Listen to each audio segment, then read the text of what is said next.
You are in a meeting or hanging out with a group, making a point, and suddenly someone talks right over you. They cut you off mid-sentence, acting as if your words carry zero weight.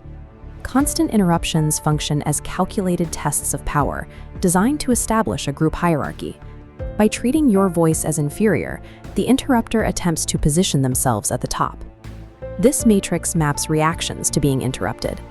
First, increasing volume. Fighting for time spikes emotional output, but tanks perceived authority because you appear frustrated. Second quadrant, going quiet. Your emotional output stays low, but you submit authority entirely by surrendering the floor. The hard pause provides a tactical alternative that shifts the dynamic without requiring you to raise your voice. It is designed to demonstrate emotional composure while reestablishing your position.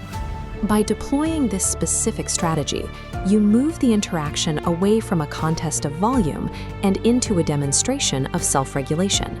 This tactic requires an audience. Its effectiveness relies on the surrounding group witnessing the social dynamic as it unfolds. Step 1 is the immediate halt. The exact millisecond you are cut off. Stop all verbal communication instantly. This requires strict physical discipline. Suppress the urge to sigh or roll your eyes. You must remain entirely still and show no visible annoyance. This chart tracks speaking volume over time. When your voice drops to 0 instantly, the interrupter is isolated. For 3 seconds, let them speak unchallenged.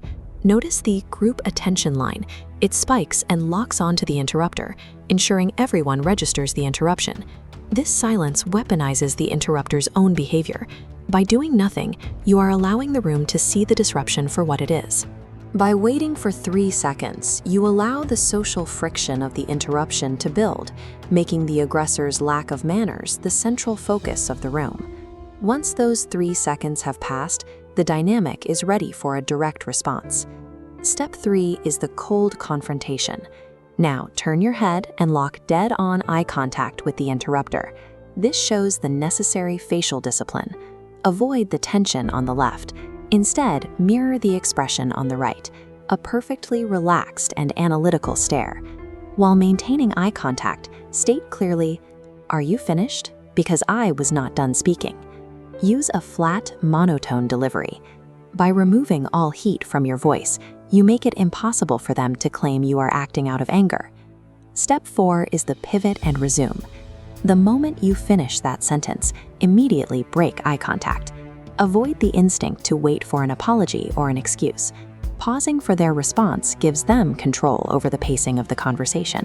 Instead, perform a clean, physical pivot. Turn your shoulders away from the interrupter and address the rest of the group. Resume your original sentence exactly where you left off, continuing as if the disruption never occurred. This sequence reestablishes your focus and directs the room's attention back to your original point, bypassing the interrupter's attempt to lead the room. In the moments following the pause, the focus remains on the interrupter's actions. Often, the weight of the social friction causes the aggressor to fall silent. The entire group quietly observes your physical composure, noting the sharp contrast between your steady delivery and the previous disruption. This technique inverts the attempt at dominance.